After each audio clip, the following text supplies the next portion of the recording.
Hello and welcome. Today, we're exploring the fascinating field of archaeoacoustics.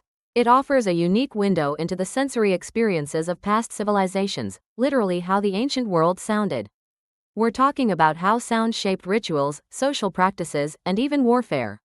By examining the acoustic properties of ancient sites, temples, tombs, caves, military installations, researchers uncover intentional design in how sound was used and perceived. It's a blend of archaeology, acoustics, and anthropology. A key focus is how sound traveled within these spaces.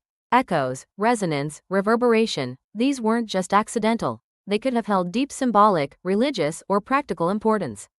Imagine rock art deliberately placed in areas with specific acoustics, making rituals more immersive, perhaps making sounds seem to come from the art itself.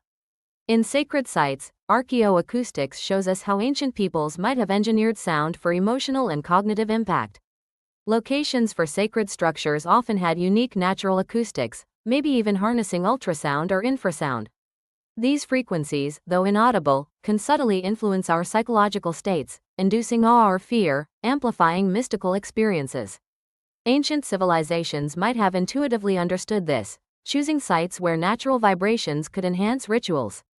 Even the design of sacred spaces, with domes, arches, and specific materials, aimed to create spiritually evocative sound environments.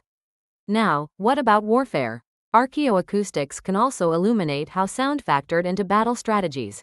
While specific research on military sites in regions like Sinai isn't extensive, the general principles apply. The acoustic properties of landscapes and fortifications could have been vital. Infrasound, for instance, has disorienting effects. High-frequency sounds are directional. Understanding how to manipulate the natural soundscape would have been invaluable for military signaling, intimidation, or gaining a tactical edge. The Sinai Peninsula itself is steeped in history. Think of St. Catherine's Monastery or Mount Sinai. While direct archaeoacoustic military studies there are sparse, we know the ancient Egyptians, who mined in Sinai, had a sophisticated use of sound in their religious practices, using instruments like the sistrum.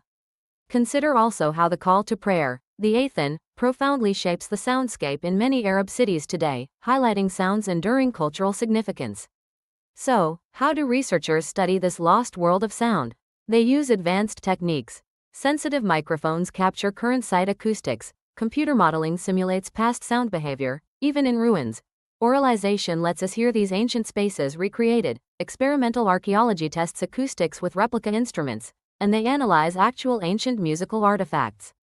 Despite these advancements, there's a significant research gap in many regions, including much of the Arab world and potentially specific applications in Sinai.